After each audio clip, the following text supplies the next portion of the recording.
Bom dia, meus irmãos, paz do Senhor, mais um domingo que o Senhor nos presenteia para estarmos na casa dEle, privilégio para nós, para poder estudar a palavra de Deus.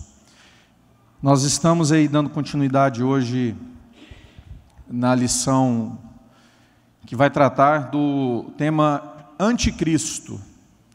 É a terceira lição do trimestre, e hoje nós estaremos tratando aqui,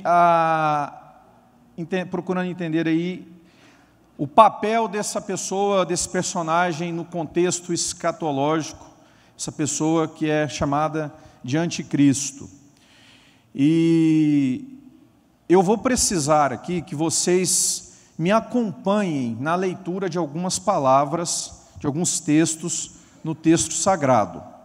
Eu vou precisar, meus irmãos, isso é uma preparação, de acordo com o desenvolvimento, a partir da lição 3 até a lição de número 13, nós precisaremos entender o contexto histórico do Apocalipse, do fim dos tempos, para a gente poder iniciar agora um desenvolvimento e as próximas lições, os próximos professores tenham condições de desenvolver aí com um pouquinho mais de profundidade.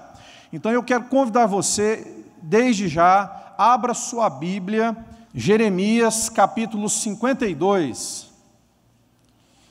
Eu vou ler, para ser um pouco mais prático aqui, e vocês vão simplesmente me acompanhar. Eu vou ler do versículo 1 ao versículo 15, e depois eu lerei o 28, o 29 e o 30. E se você já puder deixar a próxima passagem já preparada, depois nós voltaremos lá no segundo livro de Crônicas, capítulo 36. Tá? Meus irmãos, é o seguinte, quando a gente vai estudar a história de Israel, a gente vai ver que há um período que Israel foi governada por reis. Passa aquela fase dos juízes, começa o governo dos reis, começando com Saul, Davi e por aí vai, Salomão e por aí vai. Chega um determinado momento da história de Israel que o povo volta às práticas que desagradam e reprovam ali o comportamento. Deus se aborrece e há indicações expressas na palavra de Deus que Jerusalém, Sião seria destruída, mas um dia, por amor de Deus ao seu povo, tudo aquilo seria restaurado. Jeremias, capítulo 52, começa a explicar para nós todo o desencadear lá de Apocalipse. E eu quero que vocês prestem bastante atenção, porque nós vamos falar aqui de 3 reis que foram muito mal, agiram com muita maldade, foram reis perversos, e por conta da maldade destes reis, Jerusalém foi destruída, o templo foi detonado totalmente, e o povo de Israel, o povo de Jerusalém, de Judá, foi levado cativo para um outro reino, chamado Reino da Babilônia. Quem comandava o Reino da Babilônia, quem destruiu Jerusalém por conta do pecado do próprio povo de Deus, foi o rei Nabucodonosor. Então Nabucodonosor destrói tudo e leva muita gente para a Babilônia. Então escute aqui, me acompanhe na leitura de Jeremias, capítulo 52, versículo 1. Tinha Zedequias a idade de 21 anos, quando começou a reinar, e reinou 11 anos em Jerusalém. Sua mãe se chamava Amutal, e era filha de Jeremias de Libna. Fez ele o que era mal perante o Senhor, conforme tudo quanto fizera Jeoaquim, o seu antecessor. Assim, sucedeu por causa da ira do Senhor contra Jerusalém e contra Judá, a ponto de os rejeitar de sua presença. Zedequias rebelou-se contra o rei da Babilônia. Sucedeu que, em o 9º ano do reinado de Zedequias, aos 10 dias do 10º mês, Nabucodonosor, rei da Babilônia, veio contra Jerusalém, ele e todo o seu exército, e se acamparam contra ela e levantaram contra ela tranqueiras em redor. A cidade ficou sitiada até ao 11º ano do rei Zedequias. Aos 9 dias do 4º mês, quando a cidade se via apertada de fome e não havia pão para o povo da terra, então a cidade foi arrombada e todos os homens de guerra fugiram e saíram de noite pelo caminho da porta que está entre os 2 muros, perto do jardim do rei, a despeito de os caldeus se acharem contra a cidade em redor, e se foram pelo caminho da campina. Porém, o exército dos caldeus perseguiu o rei Zedequias e o alcançou nas campinas de Jericó, e todo o exército deste se dispersou e o abandonou. Então, o tomaram preso e o fizeram subir ao rei da Babilônia, a Ribla, na terra de Amate, e este lhe pronunciou a sentença. Matou o rei da Babilônia os filhos de Zedequias à sua própria vista, bem assim todos os príncipes de Judá em Ribla. Vazou os olhos de Zedequias, atou com 2 cadeias de bronze, levou-o à Babilônia e o conservou no cárcere até o dia da sua morte. No 15º dia do mês, no ano 19º de Nabucodonosor, rei da Babilônia, Nebuzaradã, o chefe da guarda e servidor do rei da Babilônia, veio a Jerusalém. Preste atenção aqui. E queimou a casa do Senhor e a casa do rei, como também todas as casas de Jerusalém. Também entregou às chamas todos os edifícios importantes. Ou seja, meus irmãos, acabou com a cidade. Todo o exército dos caldeus que estava com o chefe da guarda derrubou todos os muros em redor de Jerusalém. Dos mais pobres do povo, o mais do povo que havia ficado na cidade, os desertores que se entregaram ao rei da Babilônia, e o mais da multidão, Nebuzaradã, chefe da guarda, levou cativos. Pula lá para o versículo 28. Assim, Judá foi levado cativo para fora de sua terra. E lá no versículo 30, já pulando lá, no ano 23º de Nabucodonosor, Nebuzaradã, o chefe da guarda, levou cativas dentre os judeus 745 pessoas, que eu quero destacar finalizando aqui. Todas as pessoas são 4.600.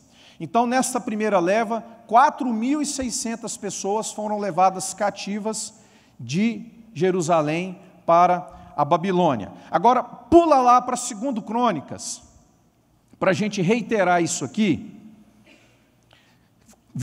Capítulo 36, versículo 19, é a mesma história, tá, meus irmãos? Contada por livros diferentes, mas às vezes um texto com um detalhe a mais, um detalhe a menos.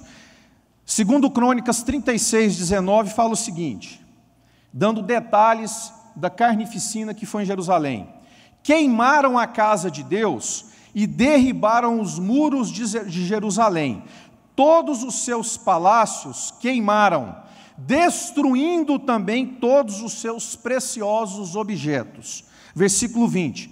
Os que escaparam da espada, a esses levou ele para Babilônia, onde se tornaram seus servos e de seus filhos até o tempo do reino da Pérsia, para que se cumprisse a palavra do Senhor por boca de Jeremias, até que a terra se agradasse dos seus sábados, todos os dias da desolação repousou, até que os 70 anos se cumpriram. Queridos, lá em Jeremias 25, versículo 12, não precisa de abrir, só escute. Lá há a indicação que Deus predeterminou o tempo que o povo dele ficaria preso, cativo, escravizado na Babilônia. Tempo de 70 anos. Nesse período da destruição de Jerusalém, e o povo, as 4.600 pessoas sendo levadas cativos, então foram 70 anos de cativeiro, de escravidão. Nabucodonosor, chega um tempo que ele agiu com tanta maldade que havia profecia na Bíblia de como ele seria morto. Ele é tirado do seu trono e assume então um filho dele chamado Belsazar. Pausa. Belsazar é aquele que está lá no livro de Daniel. Daniel, diga-se de passagem, foi um dos 4.600 que foram levados cativos para a Babilônia. E olha que interessante, o livro de Daniel começa lá no capítulo 1, versículo 1, citando Nabucodonosor. E é o terceiro texto que eu quero que vocês me acompanhem. Abram lá no livro de Daniel, capítulo 9, tá? Nós precisamos ler Daniel, capítulo 9 aqui, que é uma passagem extremamente escatológica. E assim que você chegar no livro de Daniel, antes de ir lá para o capítulo 9, vá lá no capítulo 1, só para a gente estar confirmando o que eu estou falando para vocês, que Daniel faz parte desse contexto, vocês precisam entender isto. O que é que fala Daniel 1:1? Fala o seguinte, olha só, no ano terceiro do reinado de Jerusalém, no ano terceiro do reinado de Jeoaquim, rei de Judá, veio Nabucodonosor, rei da Babilônia, a Jerusalém e a sitiou. Então pula agora lá para o capítulo 9 de Daniel, e eu peço a extrema atenção de vocês para o que nós vamos ler aqui. Por quê? Porque todo o livro do Apocalipse, na parte da visão que João tem do fim dos tempos, estava já pré-anunciado em uma visão que Daniel teve. Da mesma forma que parte de Jeremias já havia profetizado, parte do que o profeta Isaías já havia profetizado, e muitos outros, mas escutem o que eu vou dizer aqui. O capítulo 9 do livro de Daniel, ele traz como será o fim das coisas. E é com base em Daniel capítulo 9 que o anticristo, que é o tema da lição de hoje, ele vai se inserir. Então eu não podia entrar falando de anticristo sem explicar para vocês qual é o contexto sistemático em que ele vai se manifestar. Então eu preciso que vocês me acompanhem, meus irmãos, na leitura de Daniel capítulo 9, do versículo 20 ao versículo 27, tá bem? Preste atenção, por gentileza, e para a gente começar a entender aí, já poder entrar no anticristo. Diz assim, a profecia das 70 semanas. Falava eu ainda, e orava, e confessava, isso é Daniel falando, e confessava o meu pecado, e o pecado do meu povo de Israel, e lançava a minha súplica perante a face do Senhor meu Deus, pelo monte santo do meu Deus. Falava ainda na oração, quando o homem Gabriel, que eu tinha observado na minha visão ao princípio, veio rapidamente, voando, e me tocou à hora do sacrifício da tarde.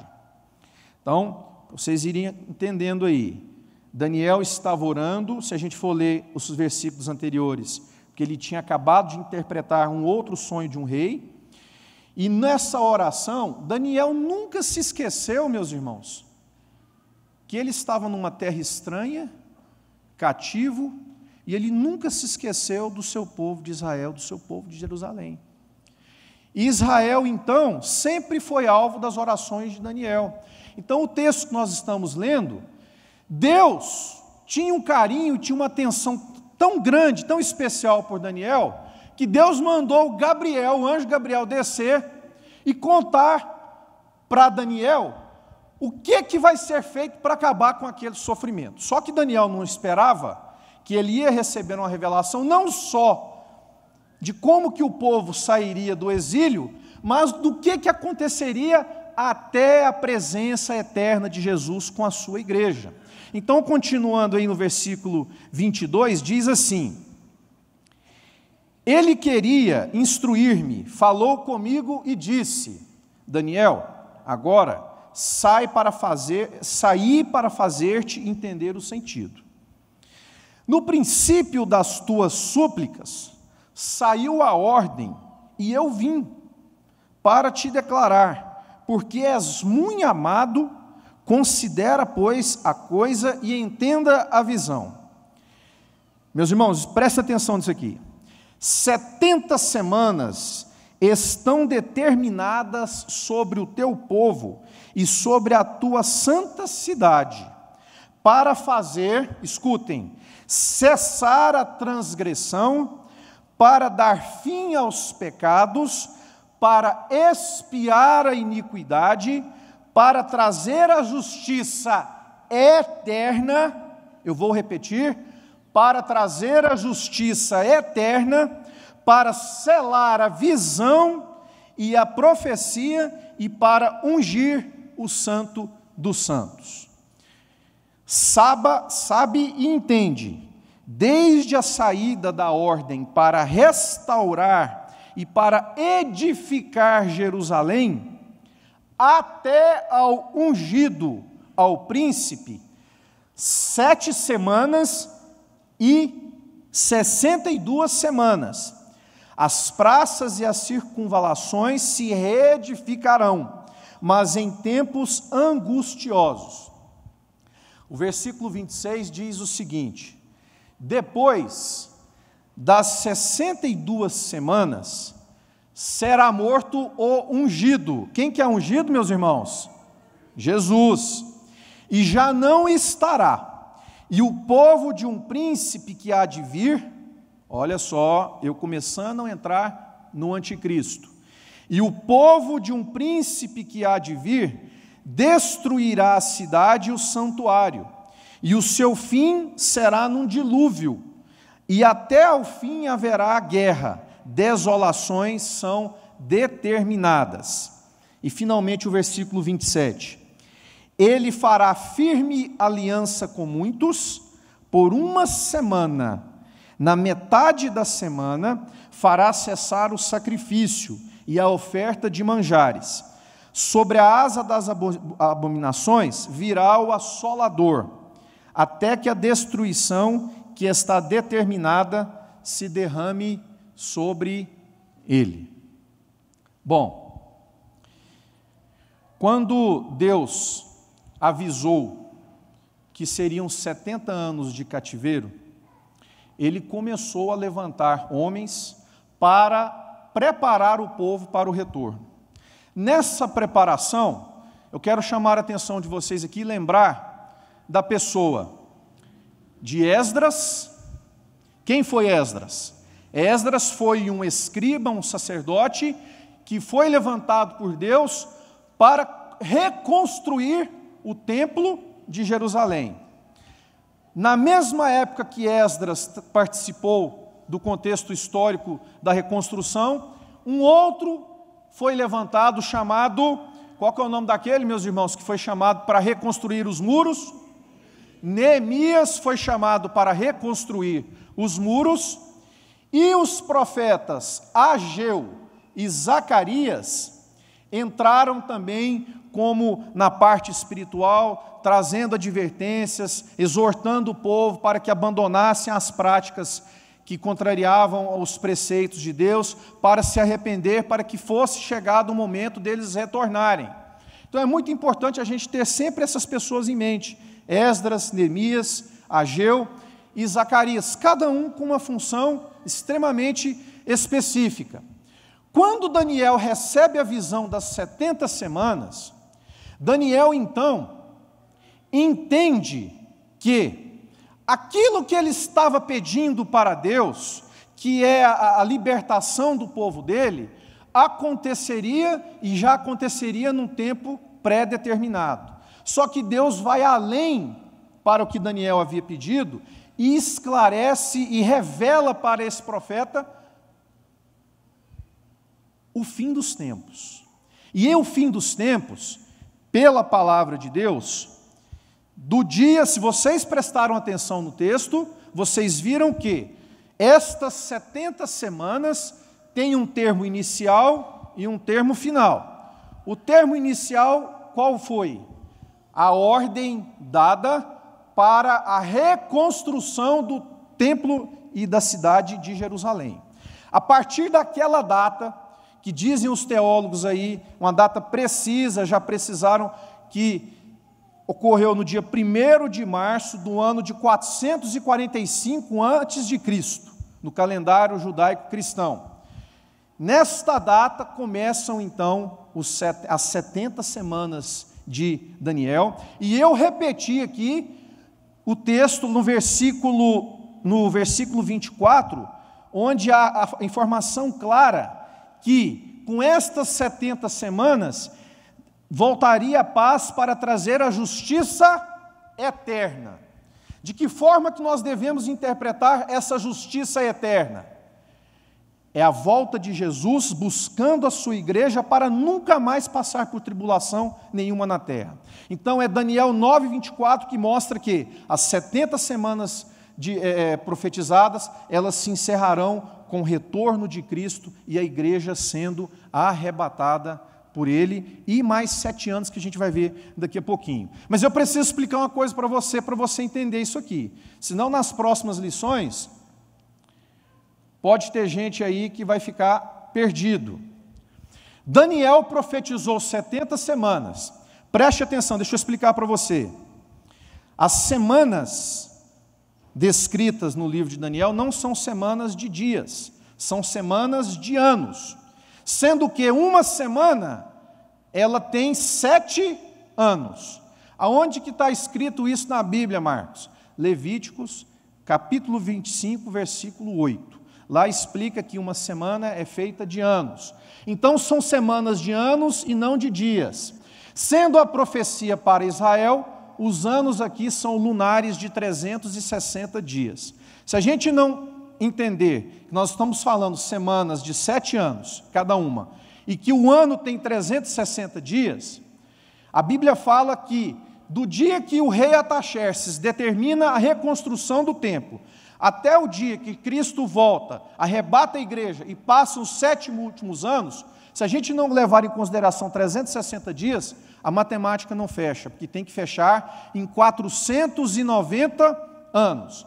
Só que estas 70 semanas, segundo a palavra de Deus, são divididas em 3 partes. Escute aqui. A primeira parte, ela tem 7 semanas. Vamos somar aí? Vamos fazer uma matemática aí? A segunda parte tem 62 semanas. Quanto que é 7 mais 62? 69. 69. Para 70 está faltando quantas semanas? Uma. Deixa eu te dizer uma coisa. A primeira etapa das 7 primeiras semanas já aconteceu. Se a gente for jogar para ano, que a gente compreende, foram 49 anos. 7 vezes 7. Sabe o que aconteceu nesse período? A volta, a reconstrução e o levantamento dos muros. Foram 49 anos, a primeira fase que foi a restauração da cidade de Jerusalém. Quando começa a 8ª semana até a 62ª, que é o segundo período, é o período que a gente tem da passagem, do término de tudo aquilo que a gente estuda no Velho Testamento, a chegada de Jesus à terra, o início do seu ministério, a morte de Jesus. A palavra de Deus em Daniel, nós lemos aqui no capítulo 9, fala, até a morte do ungido. Então, lá em Daniel já havia uma profecia cronológica, precisa, de que Jesus voltaria e de que ele morreria. Só que, meus irmãos, lá em João, capítulo 1, primeiro, diz que Jesus veio para os judeus e eles não o receberam. Eu chego a arrepiar, vocês não estão vendo que eu estou de paletó, mas isso é maravilhoso. Porque por conta disto, prestem atenção, por conta disto, de Jesus ter vindo para os judeus, e os seus não terem recebido como seu Messias, Deus faz um parêntese, Deus dá uma pausa nesta contagem aí regressiva, para chegar nas 70 semanas, e para que, já que os judeus não aceitaram Jesus, fosse dada a oportunidade dos gentios de receberem aquele que veio para todos. Hoje, 2018, eu e você estamos vivendo exatamente neste período do término, no finalzinho da 62ª semana, 69ª.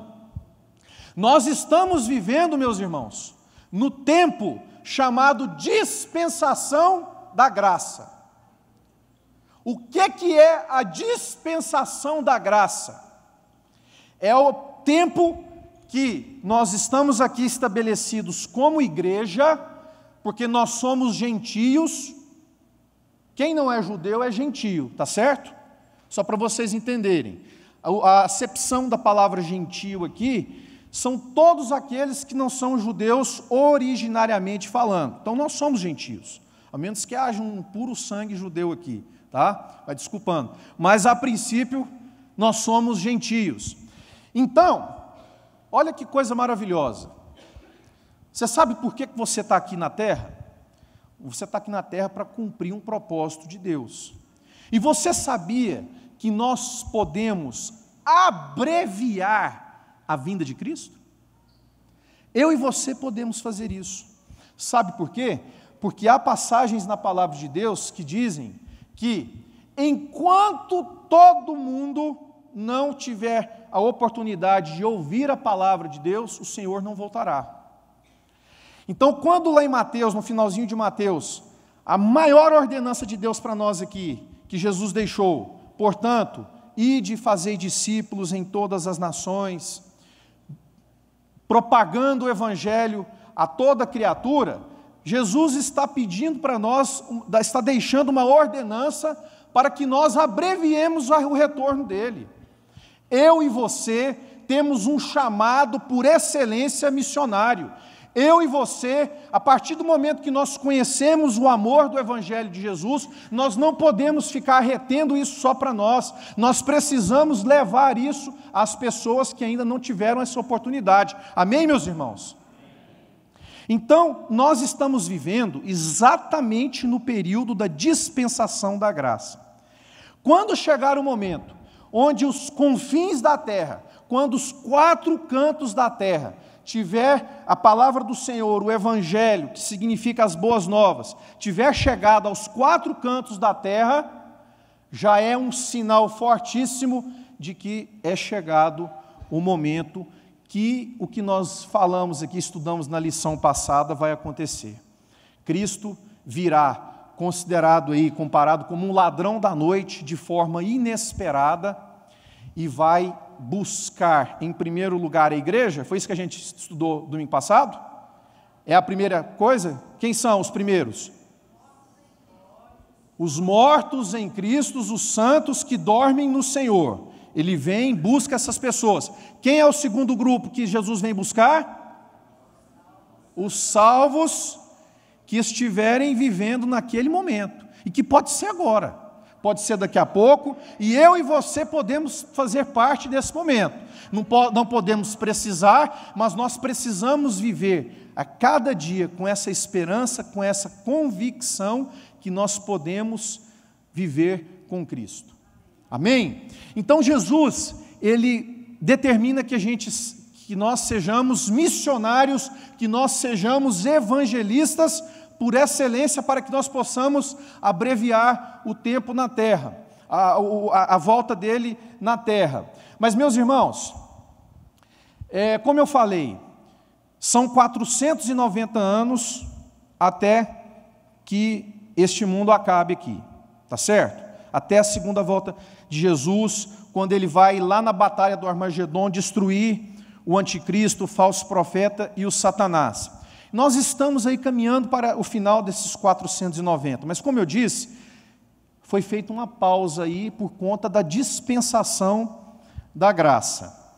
E a Bíblia, é aqui que nós precisamos ter muita maturidade e entendimento, para a gente sair daqui entendendo o que a palavra de Deus diz verdadeiramente sobre isso, e a gente não ficar aí alimentando o nosso pensamento com hipóteses que não revelam e não querem dizer nada. Da ordem para o terceiro grupo, então, falta uma semana. Meus irmãos, então, essa última semana, e eu vou entrar aqui agora no anticristo. Esta última semana, ela vai começar, sabe onde? No momento em que Jesus voltar, de forma repentina, levar os que descansam, os que estão aqui e que estejam vigiando, estejam preparados, e essas pessoas vão subir. E Deus recomeça a contagem dos 7 últimos anos. Escutem, são 7 anos mesmo, tá? Não são 70 vezes 7 ou 7 vezes 7, não. São 7 anos.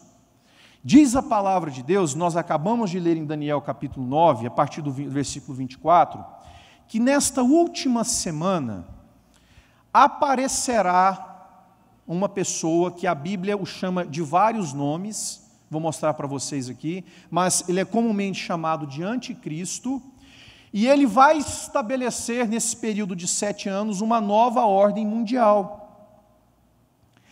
E o anticristo tem muita importância para nós crentes nos dias de hoje, porque nós precisamos estar atentos aos sinais que a palavra de Deus vem mostrando, para a gente poder reconhecer.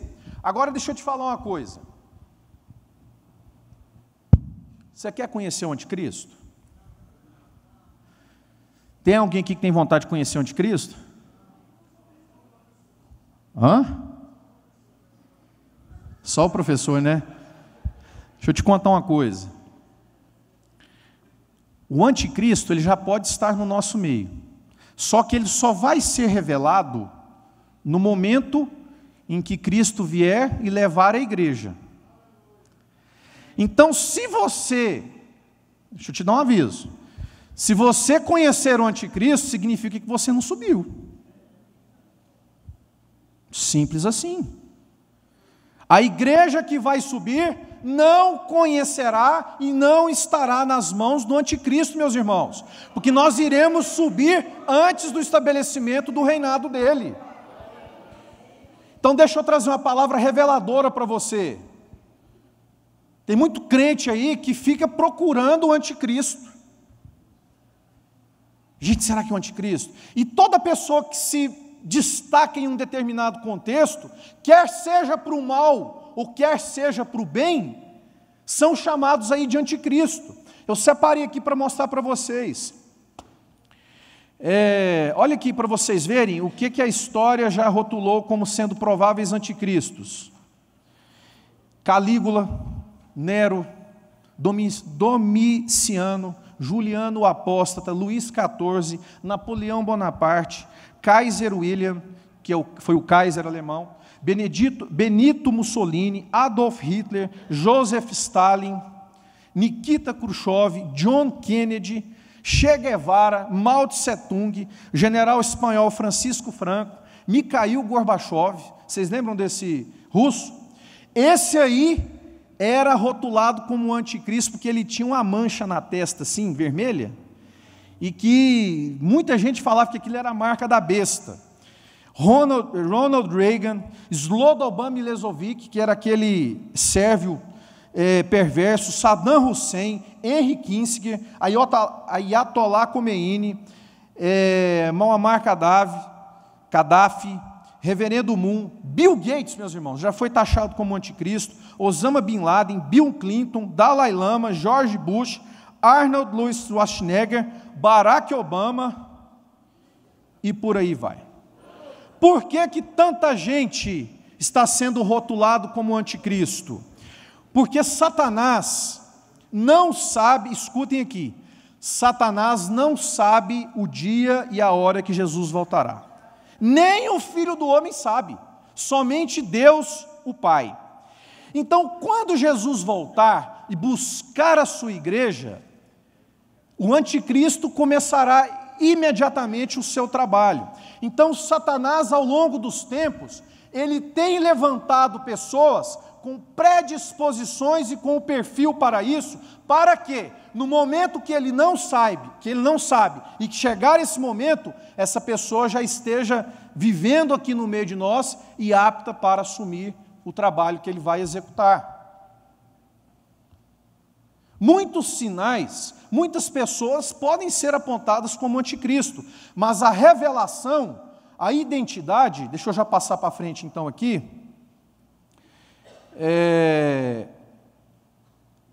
o notório clamor por um líder mundial, isso já está acontecendo, meus irmãos. Eu coloquei a foto aí do Albert Einstein, que também foi taxado aí como um provável anticristo, mas eu quero dizer para vocês o seguinte, que George Bush disse assim certa vez, enquanto ele foi presidente dos Estados Unidos em 2006, é uma grande ideia, uma nova ordem mundial, em que nações se unem em uma causa comum. A Organização do Tratado do Atlântico Norte, a OTAN, há 4 anos atrás disse o seguinte: não queremos mais comitês, já temos muitos, o que queremos é um homem que tenha uma estatura política capaz de conquistar a confiança de todo mundo. A ONU já estabeleceu em suas reuniões de líderes de 15 das nações do Conselho Nacional de Segurança que devemos preparar as Nações Unidas para forjarmos uma política comum sobre o estabelecimento da paz e do controle das armas. Esse rapazinho que eu coloquei aí, esse jovem senhor aí, Albert Einstein, numa palestra que ele deu em Tóquio, ele disse o seguinte, que eis que não há a menor dúvida de que se nós deixarmos produzir uma nova guerra, grande parte da humanidade será destruída. É necessário levantar de uma pessoa única para o estabelecimento de um único governo mundial. E acreditem, meus irmãos, a própria Igreja Católica, em abril do ano de 2015, em um concílio feito em Roma, no Vaticano, melhor dizendo, através do Pontifício Conselho de Justiça e Paz, a Igreja Católica pediu uma revisão e um levantar de um clamor para que uma autoridade mundial seja levantada para acabar com as desigualdades econômicas e fazer redistribuição de rendas. Por que eu estou dizendo isso para vocês? Porque a palavra de Deus diz que o anticristo, ele se manifestará para nós como uma pessoa de extrema habilidade em várias áreas. Aqui eu destaquei aqui para vocês. Ele será uma pessoa inteligentíssima, dono de uma oratória, de uma eloquência capaz de convencer qualquer um se não estiver vigiando. Politicamente ele terá a habilidade de unificar reinos e todos debaixo da sua orientação. Comercialmente ele dominará o mundo ao ponto de ter o controle dos alimentos em sua mão. Ele vai dizer quem vai poder comer e quem não vai. O poderio militar vai estar debaixo das suas mãos, debaixo da sua ordem, o poderio militar de todo mundo. Administrativamente ele saberá gerenciar com maestria todo mundo e com uma conotação religiosa que eu vou explicar para vocês qual que é a intenção do anticristo. Bom, a título de curiosidade, meus irmãos, a Bíblia, em vários momentos, ela cita o anticristo também por outros nomes. Então eu faço questão de ler para vocês aqui, porque às vezes vocês estão lendo a palavra de Deus e podem ver esse nome aí e não associam uma coisa com a outra. Então, olha só, a besta que surge do mar. Por que besta? Tem besta que surge do mar e tem besta que surge da terra. A besta que surge do mar, segundo o Apocalipse, é a besta que vai vir das nações. Toda vez que você ler no livro de Apocalipse a expressão mar, a interpretação é para nações. E toda vez que você ler a besta que surge da terra, que é o falso profeta, a terra significa Israel. Então a besta que surge do mar é o anticristo que surgirá das nações. Filho da perdição é chamado também de anticristo, o iníquo, a abominação da desolação, é o chifre pequeno. Por que é o chifre pequeno? Porque tem um chifre grande, tá? Tem o chifre pequeno aí chamado de anticristo, rei feroz, príncipe que há de vir, homem vil, rei voluntarioso e pastor inútil. A nacionalidade do anticristo. A Bíblia fala que ele vai ser revelado tão logo Cristo venha e leve a igreja. O que nós podemos retirar, abstrair da palavra de Deus, é uma coisa que chama muito atenção para nós. João 5, versículo 43 diz assim, eu vim em nome de meu Pai, e vocês não me aceitaram, mas se outro vier em seu próprio nome, vocês o aceitarão.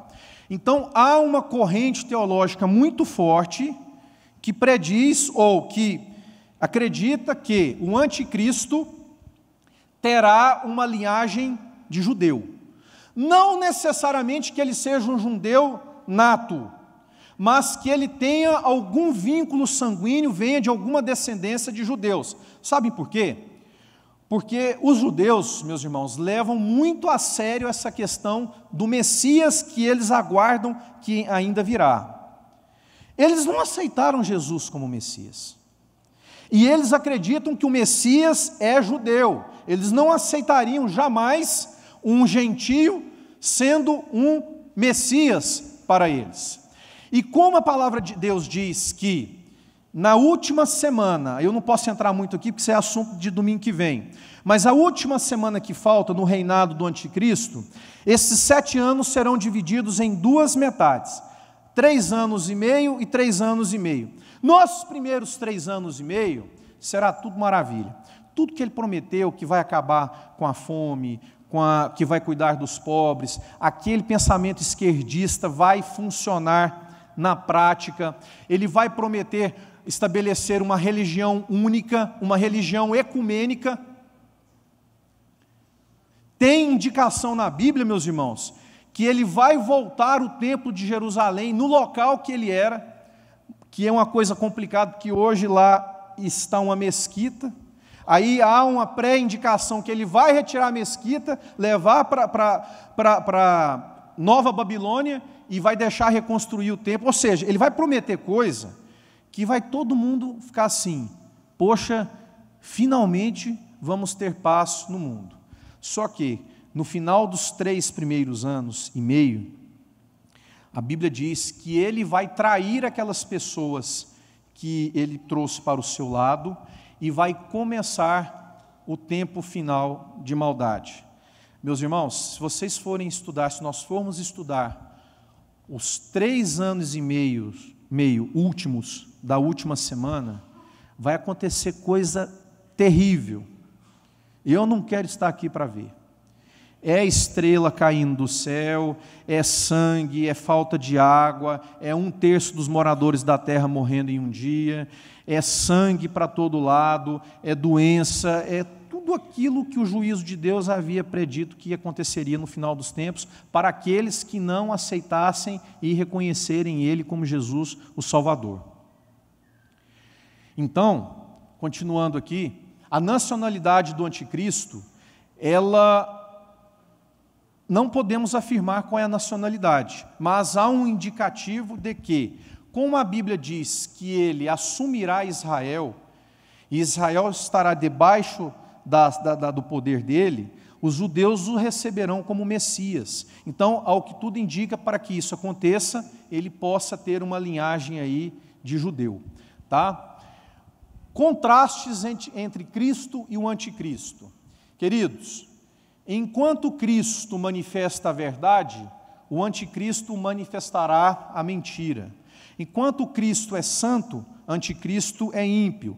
Enquanto Cristo é considerado na palavra de Deus um homem de dores, o anticristo é chamado pela Bíblia do homem da iniquidade. Enquanto Cristo é o Filho de Deus, o anticristo é o filho de Satanás. Enquanto Cristo manifesta o ministério da piedade, o anticristo manifestará o ministério da iniquidade. Enquanto Jesus é considerado lá em João como bom pastor, lá em 2 Tessalonicenses, o anticristo é considerado pastor indigno. Enquanto Cristo, que é exaltado nas alturas, o anticristo será lançado no inferno. Enquanto Jesus se humilha, o anticristo procurará ser exaltado. Enquanto Cristo foi desprezado, o anticristo ele buscará ser admirado. Enquanto Cristo busca a purificação do templo, o anticristo nos finais dos tempos, nos 3 anos e meio últimos, ele procurará profanar o templo do Senhor. Enquanto Cristo foi morto pelas pessoas, o anticristo matará muitas pessoas. Enquanto Cristo é considerado o cordeiro, o anticristo é chamado de a besta. E aí? A Bíblia diz que nós não podemos servir a 2 deuses. A quem nós vamos seguir? De que lado que você quer ficar? Você quer seguir com Jesus? Você quer correr o risco para esperar para ver a besta aqui na terra? 10 sinais que ajudarão a identificar. Veja se alguma coisa aqui já pode estar acontecendo. Subirá ao poder nos últimos dias, governará todo mundo, o seu quartel-general será em Roma, não necessariamente, meus irmãos, Roma, mas pela formatação da União Europeia. E como diz lá na profecia de Daniel, que no final dos tempos 10 reinos se unirão, e isso será encabeçado comumente pelo Império Romano retomando. Então, simbolicamente, será na Europa o controle disso aí. Será inteligente e persuasivo, governará com o apoio internacional, governará por meio da fraude, ou seja, agirá com iniquidade, vai controlar a economia do mundo, vai fazer um tratado nos primeiros 3 anos e meio de paz com Israel, romperá o tratado, depois vai invadir Israel e afirmará ser Deus.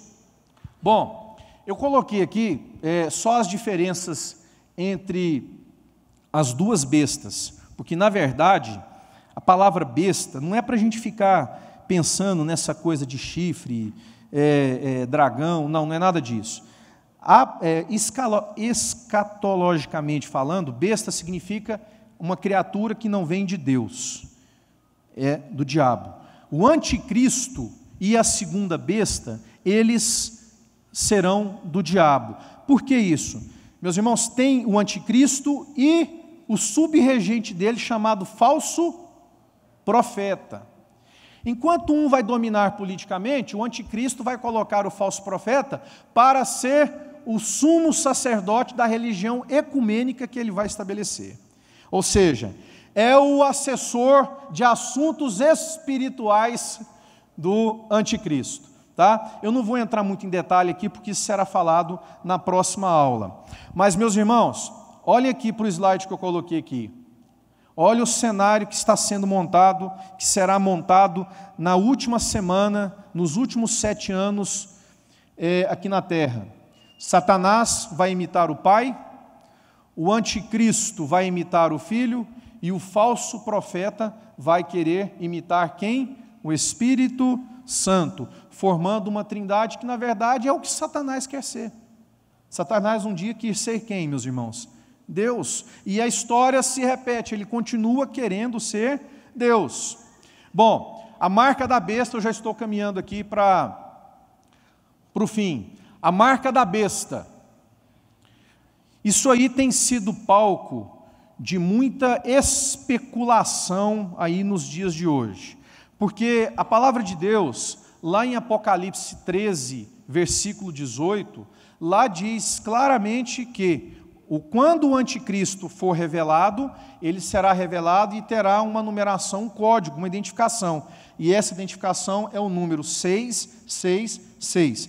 Isso não é ficção científica, cinematográfica ou de qualquer mente humana. Isso é uma previsão que está na Bíblia. Ocorre que a marca da besta, ela efetivamente será identificada quando o anticristo voltar, meus irmãos. Voltar não, quando ele aparecer, quando Jesus voltar e o anticristo aparecer. Então, tudo que nós vemos de 666 nos dias de hoje, pode já ser uma preparação para o retorno de Cristo, que pode acontecer daqui 5 minutos, daqui 30 segundos, daqui a pouquinho. Mas isso não significa, e nós precisamos ter esse entendimento, que qualquer coisa 666 que você vê por aí, você está andando ali, você está vendo um carro com a placa 666, aquilo ali é o carro do anticristo. Não, não é assim. Há indícios que Satanás, geração após geração, como ele não sabe o momento que Jesus vai voltar, ele tem que deixar tudo preparado. Então, essas coisas são sinais de que podem acontecer, mas ninguém pode afirmar que é chegado o momento.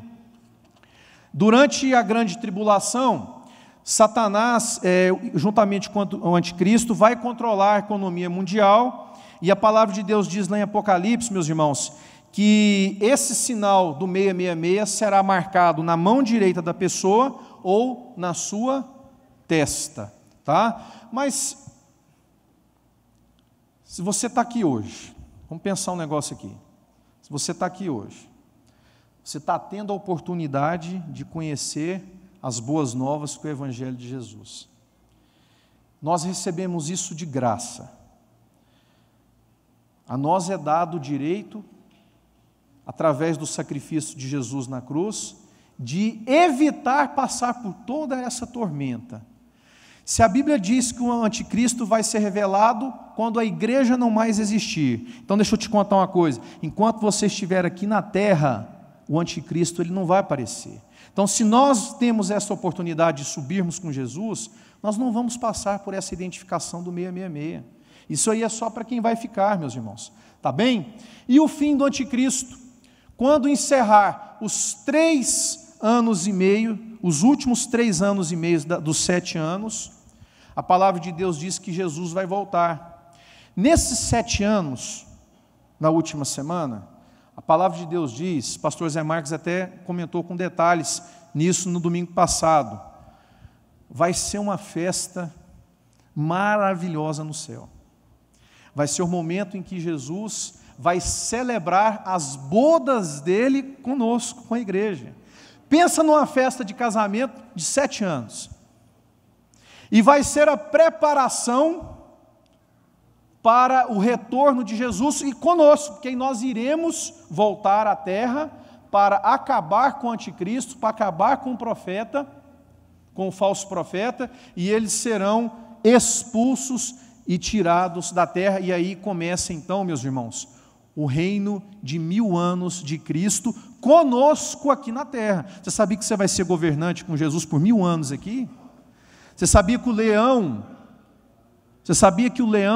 vai dormir junto com o cordeirinho, que não vai ter aquele negócio de bicho ficar querendo comer bicho, não vai existir doença, não vai existir fome, não vai existir guerra, não vai ter seca, serão 1000 anos onde nós reinaremos com Cristo. Então nós temos 2 grandes coisas ainda para viver com Jesus, dentre várias, mas historicamente preditas na Bíblia. Primeira grande coisa, nós não vamos passar pela grande tribulação. Amém, meus irmãos? Você pode dizer isso? Você pode agradecer a Deus pelo presente que Deus está te dando de não passar por essa tribulação? Nós não passaremos por isso. E, por favor, venham nas próximas lições, porque cada ato desse aqui será tratado de forma específica. E a segunda coisa, nós vamos voltar, a Bíblia diz que Deus vai olhar assim para o anticristo, Jesus vai olhar para o anticristo, vai fazer só assim com ele, ó. Vai ser isso. A palavra de Deus diz que vai ser como um sopro. Aquilo que comandava o mundo, que matou um bocado de gente, na batalha do Armagedon, que vai ser uma guerra de um dia, mas o ato final dessa guerra vai ser isso aqui, ó. Ele vai sumir, vai ser jogado nas trevas juntamente com o falso profeta. Queridos, esse rio aqui, ó, eu já estou finalizando. Esse rio aí é o rio Eufrates. Lá em Apocalipse diz que esse rio, lá em Apocalipse 16, versículo 12, quando Jesus vai abrir o sexto selo, se eu não me engano, o rio Eufrates é um rio que liga Israel ao Oriente Médio, à Ásia. E diz a Bíblia que nessa batalha do Armagedon, os reinos do Oriente, China, Japão, Coreia do Sul, Coreia do Norte, todos os reinos virão para a batalha final do Armagedon, com o anticristo. E esse rio é o canal de ligação. E há uma predisposição, uma pré-informação na Bíblia de que, para que chegue o dia do Armagedon, da batalha final, o rio Eufrates secará, para que os reinos do Oriente tenham condições de atravessar e chegar até o vale onde acontecerá a batalha. E deixa eu dizer para vocês uma coisa, o rio Eufrates já está secando. Os sinais andam acontecendo dia após dia. Um rio que juntamente com o rio Tigre e rio Eufrates, foram os rios mais importantes da Mesopotâmia naquela antiguidade. Olha como é que já está nos dias de hoje. O rio, ele está secando. Mais uma imagem aqui, meus irmãos. Olha como que está o rio Eufrates. Isso está lá em Apocalipse, capítulo 16. Nós estamos caminhando para a chegada da vinda de Cristo. Há sinais mais que evidentes que mostram que as coisas, nós estamos nos últimos tempos. E é por isso que a gente tem que viver o dia de hoje, meu irmão e minha irmã. É por isso que a gente tem que viver o dia de hoje vigiando, estarmos preparados para não sermos pegos de surpresa. Aquela parábola que Jesus contou das 10 virgens, que 5 estavam preparadas, pastor Salmo, e as nécias não estavam preparadas, é uma perfeita ligação ao comportamento que nós devemos ter nos dias de hoje, para que nós não sejamos pegos de surpresa. Eu vim aqui nessa manhã para te contar que tudo isso que a gente tem vivido são manifestações comprovadas historicamente e biblicamente de que nós estamos caminhando para o desfecho das últimas coisas. Não significa que será um dia, um ano, 6 meses, mas fato é, verdade é, que tudo que nós estamos presenciando são sinais que a vinda de Jesus está próxima. Mas deixa eu contar uma coisa para você. Tem gente que olha o Apocalipse como sendo aquela coisa, ai, o mundo vai acabar, o que vai ser de mim? Nós, crentes em Jesus, precisamos olhar o Apocalipse, o livro da Revelação, como sendo algo maravilhoso. Eu e você seremos poupados dessa desgraça que está sendo anunciada na palavra de Deus que acontecerá, que é a grande tribulação, que é tema da próxima aula. Por favor, venham próximo domingo para a gente entender o que vai ser essa grande tribulação. Mas nós estamos sendo poupados. E para que isso aconteça, basta uma única coisa: você abrir o seu coração para Jesus e aceitá-lo como seu único e suficiente Senhor da sua vida. Se você já aceitou a Jesus, simplesmente, meu irmão, mantenha-se vigilante, porque o preço já foi pago com a morte de cruz e o sangue derramado no Calvário. Graças a Deus. Então, que estejamos, meus irmãos, vigilantes, preparados para quando Cristo voltar, nós subirmos com Ele e deixar o anticristo quebrar a cara aqui com quem não quiser seguir Jesus. Amém? Deus abençoe, muito obrigado. Pastor Salmo, toca a palavra.